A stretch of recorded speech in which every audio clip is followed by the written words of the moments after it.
aqui, que tá sendo representada por essa estrutura aqui. Nós temos a alfa-actinina, então tome cuidado, não é alfa-actina, é alfa-actinina, e é que está sendo representada por essa outra estrutura aqui. E também nós temos a filamina, né? Parece até um trava-língua, né?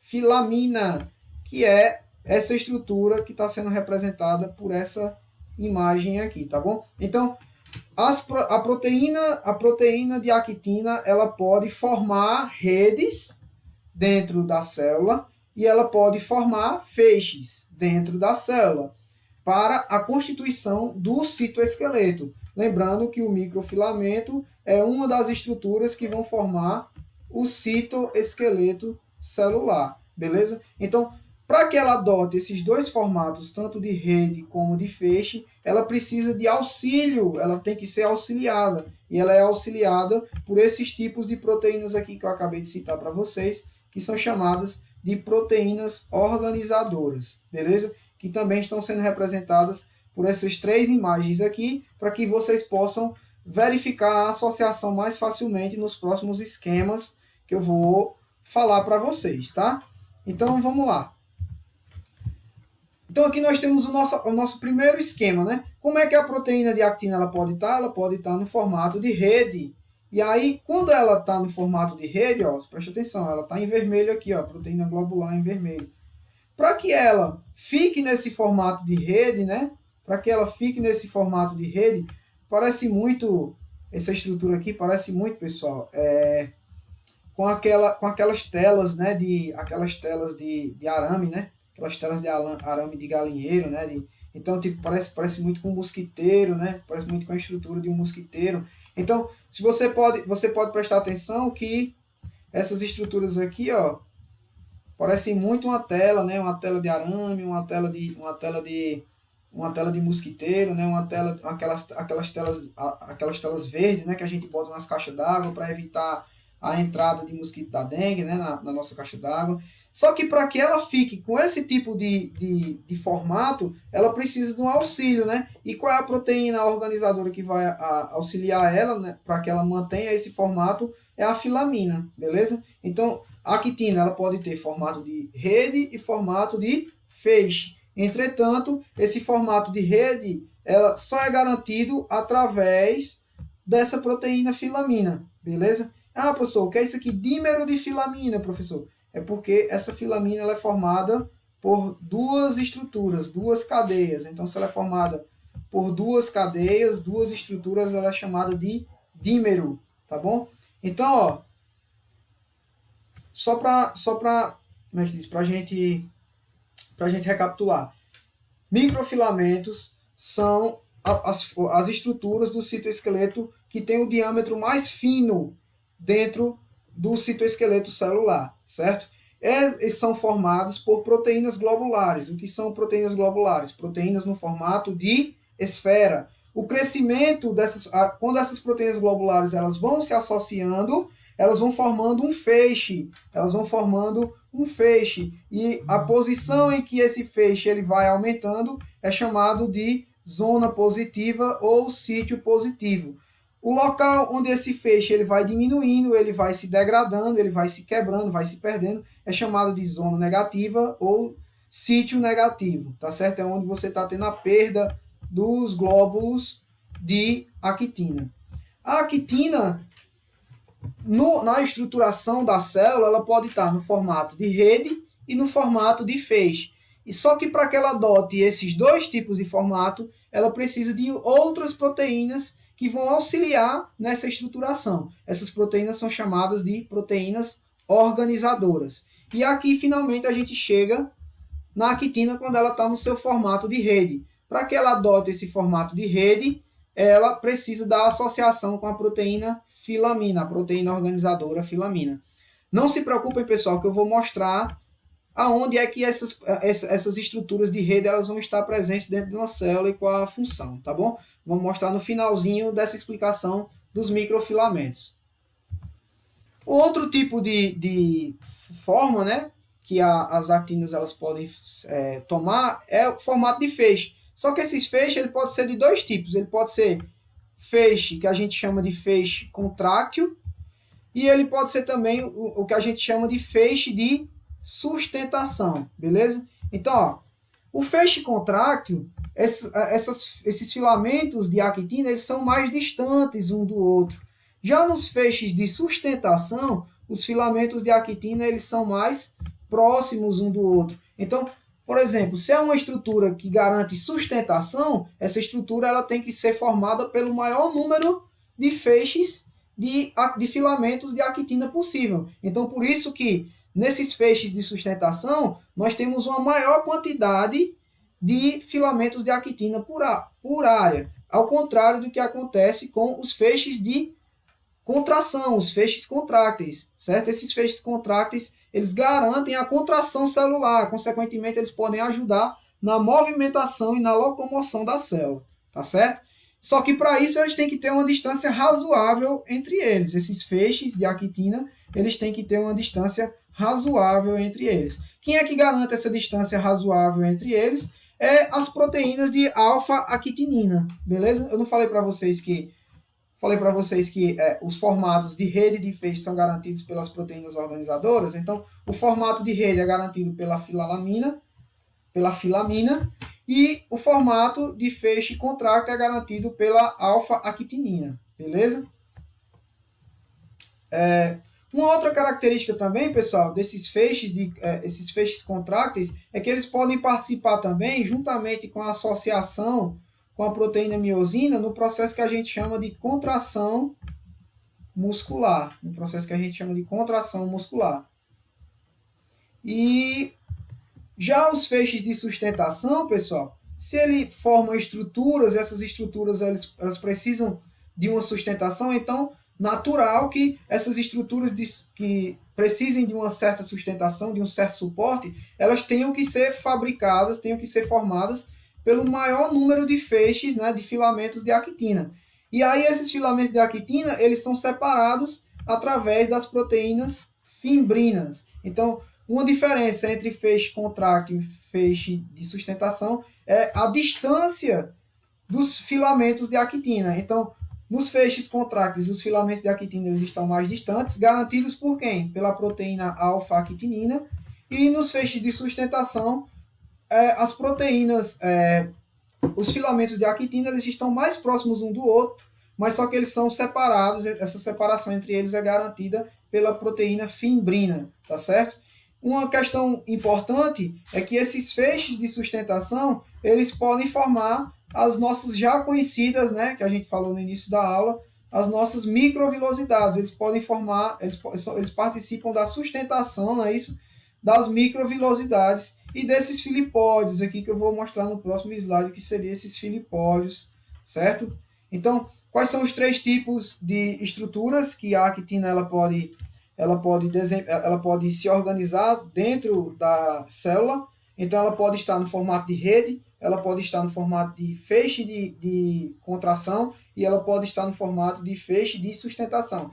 Cada uma dessas estruturas ela vai estar associada a um local da célula e vai ter uma função específica, que a gente vai ver nesse slide não, mas no próximo. Aqui eu trouxe para vocês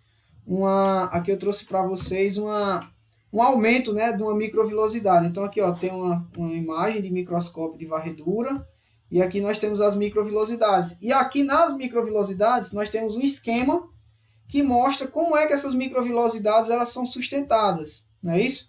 Elas são sustentadas através desses filamentos, ó. Então aqui, ó, cada tracinho desse aqui é um filamento de actina, E eles estão separados entre si por quem? Pelas proteínas organizadoras chamadas de fimbrina, tá bom? Só para teimar aqui e desenhar. Fimbrina.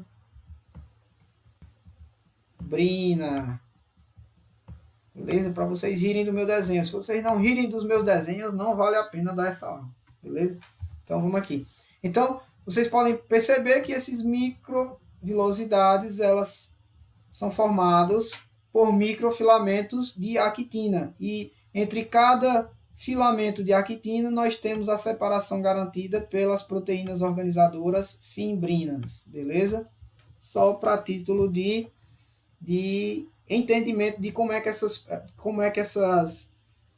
esses feixes de sustentação eles estão associados às microvilosidades, tá bom?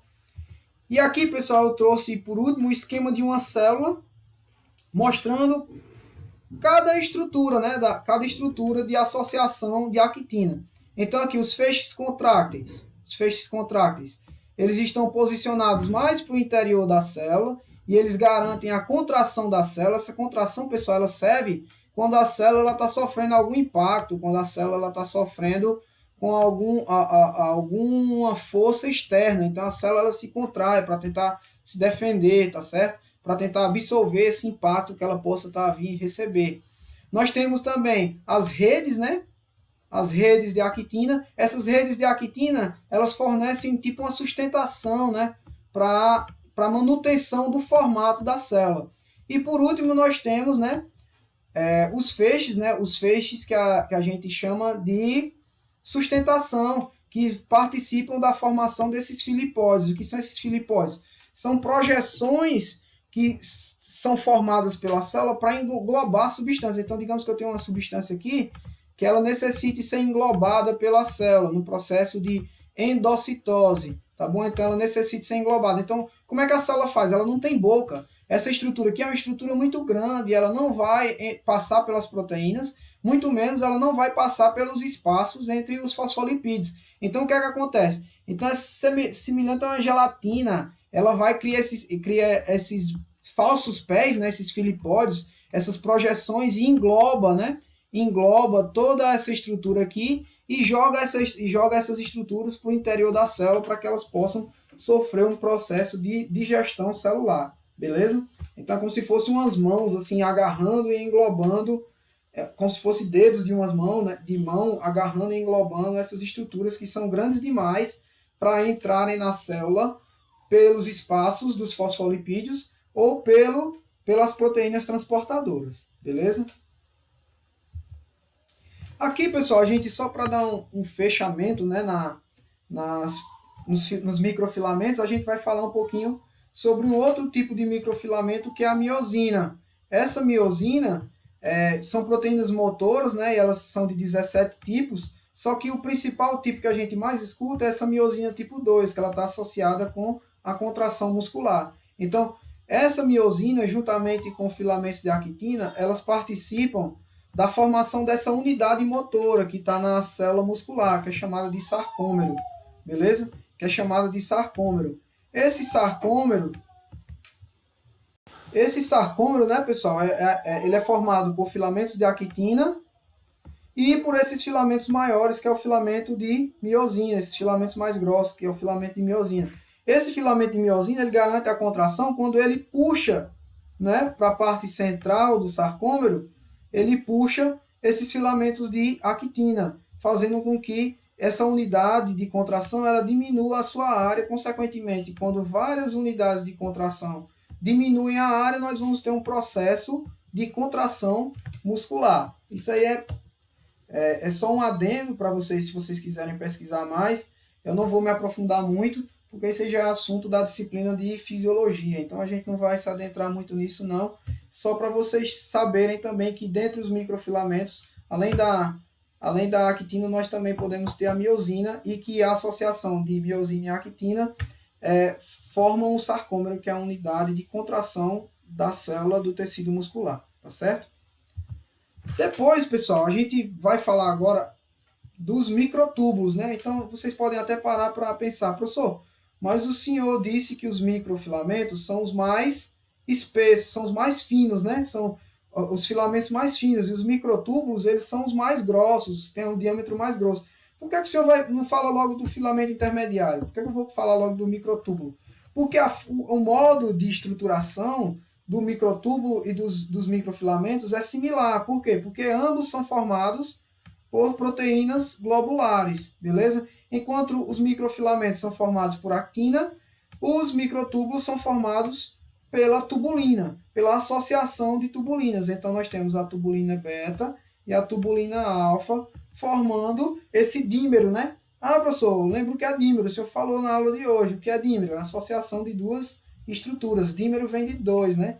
Então, como é que esses filamentos eles são formados? Eles são formados pela associação desses dímeros. Então, você tem um alfa, você tem um beta e um alfa que se associa com outro beta e outro alfa, que se associa com outro beta e outro alfa, e vão se associando entre outros betas e outros alfas, tá certo? Até, né, formarem esse filamento de tubulina, né? Formarem essa tubulina aqui. E a junção dessas tubulinas, né, dessas microtubulinas, ela vai formar o filamento de tubulina. Então, essa associação entre essas várias tiras, né, de vários microtúbulos, né, microtúbulos de tubulina, vão formar o microtúbulo como um todo, né? Vai formar a estrutura do microtúbulo como um todo, né? A estrutura principal do microtúbulo.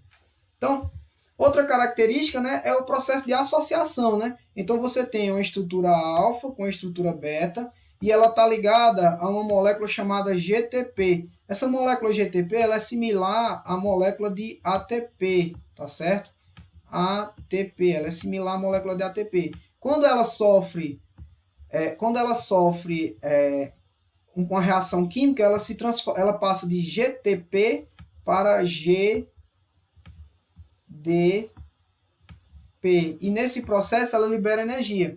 Então, onde é que esse GTP e esse GDP ele entra? Então você tem aqui a tubulina, né?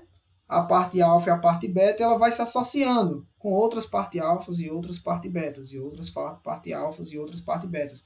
E então vai ocorrer o processo de crescimento desse microtúbulo, né? O crescimento desse microtúbulo. A parte inicial do crescimento é chamado de zona negativa, de sítio negativo, e a parte do crescimento, que vai se afastando da parte inicial do crescimento, né? Quanto mais distante da parte inicial de crescimento, a gente chama de sítio positivo, ou zona positiva. Entretanto, essas tubulinas elas podem se dissociarem, elas podem sofrer um encurtamento. Em vez de crescer, elas podem encurtar. E como é que acontece isso?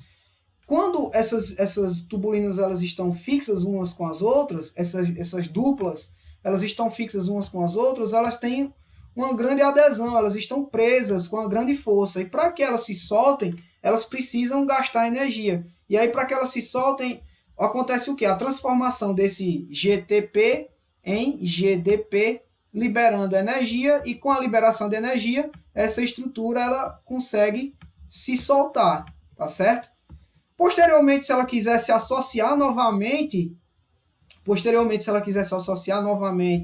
a esse microtúbulo, essa molécula de GDP, ela tem que se transformar em quem? Ela tem que se transformar em GTP, tá certo? Ela tem que se transformar em GTP para que ela consiga se associar novamente. Então, vamos lá, só recapitulando. Os microtúbulos são formados pela proteína do tubo, a tubulina, certo? Essa proteína tubulina é formada por duas estruturas, a estrutura alfa, a estrutura beta, e na estrutura beta nós temos uma molécula, não é isso? Nós temos uma molécula de GTP. Essa molécula de GTP, ela carrega consigo energia. Então, o que é que acontece? Essa tubulina ela se liga a outras tubulinas. Entretanto, quando ela quiser se soltar dessas outras tubulinas, o que é que acontece? Ela tem que liberar a energia para conseguir se soltar. E então essa molécula de GTP se transforma em GDP. E aí ela consegue se sair, ela consegue se soltar desse feixe, né? desse filamento de microtúbulo. Porventura, se ela quiser se associar novamente, ela vai ter que transformar esse GDP em GTP. E aí, com esse GTP transformado, ela consegue se associar novamente. E é um processo que a gente chama de processo cíclico, né? Que pode ocorrer novamente. É um processo de ciclo. Então, você pode perceber que é um ciclo isso aqui, né? Onde é que esses microtúbulos eles estão, né? Onde é que esses microtúbulos eles estão, né? Associados? Eles estão associados aos centríolos, né? Aos centríolos, que são organelas presentes dentro da célula. Então, só para relembrar o que são organelas, são estruturas que estão presentes dentro da célula e realizam algumas funções, né? Então, esses centríolos, o local onde esses centríolos eles estão na célula é chamado de centrosomo. E é nesse centrossomo que a gente vai ter como é que se diz? A construção desses microtúbulos. O início do processo de construção é chamado de zona negativa, não é isso? E quanto mais distante esses microtúbulos ficarem do centrossomo, mais positivo vai ser, não é isso? Essa zona vai ser chamada de zona positiva, ou então zona de crescimento. Essa zona de crescimento recebe o nome de zona positiva ou sítio positivo, tá certo? Esses centríolos, eles participam de quê, pessoal? Eles participam da separação, né, dos cromossomos, do material genético. Isso aqui é assunto que a gente vai ver quando a gente entrar em núcleo, ainda no curso de citologia, ainda na nossa disciplina de citologia, beleza? E aí, então, eles vão dividir esse material genético, beleza? Para que as células, elas fiquem com quantidades iguais de material genético. Então, no processo de divisão celular, então tem uma célula aqui. Antes que a célula seja dividida no meio, gerando duas novas células, a célula filha 1 e a célula filha 2, esse material genético ele tem que ser levado, ele tem que ser puxado para as extremidades, né? Para que na hora da separação ele não seja corrompido, ele não seja partido, ele não seja degradado, e aí a célula fica inviável para a reprodução. Por quê? Porque ela perdeu o material genético, né? E como vocês sabem, o DNA ele é a estrutura que participa de todo o funcionamento da célula, não é isso? Então, uma outra característica desses microtúbulos também, pessoal, além da formação desses fusos de separação dos cromossomos, né, na divisão celular, desses fusos mitóricos, é a formação dos velhos conhecidos, né, que a gente viu no início da nossa aula, os cílios e os flagelos, né? Então, eles formam os cílios e os flagelos, que são especializações da membrana plasmática. E aqui nós temos, né, o esquema de um centríolo, né? Esses centríolos também são formados por microtúbulos. Eles são formados por 9 trios de microtúbulos, tá certo? Então, se você puder perceber, são 1, 2, 3, 4, 5, 6, 7, 8, 9. Então, eles são formados por 9 trios de microtúbulos. Esses centríolos eles estão dispostos nas células aos pares, eles estão aos pares. E no processo de divisão celular, esse par ele se duplica, então vão se tornar 4. Por quê? Porque quando a célula se dividir, você tem que ficar com um par de centríolo para uma célula e outro par de centríolo para outra célula. A gente não vai se aprofundar muito nisso porque ainda não é o momento, mas é importante vocês entenderem que os microtúbulos eles participam do processo de divisão celular, além de participarem da formação de cílios e de flagelos, que são estruturas e especializações da membrana plasmática permanentes, beleza? Por último, né, pessoal, para encerrar nossa aula, a gente vai falar sobre os filamentos intermediários. Por que eu deixei os filamentos intermediários por último? Porque eu falei para vocês que a sua formação é diferente dos microfilamentos e dos microtúbulos. Eles são formados por feixes, né? Eles são formados por proteínas fibrosas, por fibras de proteína. Então, é uma junção de várias fibras de proteínas, não é isso? Então, nós temos aqui um monômero de filamento intermediário. Aí nós temos um dímero. Por que é um dímero? Porque são 2 filamentos intermediários. Um tetrâmero, que são 4. E aí nós temos agrupamentos de 2 tetrâmeros até formar os octâmeros, que vão se enrolar, né, em um filamento até formar o filamento intermediário por si só, tá bom? Eles participam da estruturação das células e eles participam também da formação do núcleo, eles dão forma ao núcleo. Então, dentro de uma célula, se você tem um núcleo bem definido, esse núcleo ele pode ter um formato mais achatado, ele pode ter um formato mais arredondado, e isso é garantido por quem? Pelos filamentos intermediários. E a formação dele é a formação através de proteínas fibrosas, beleza?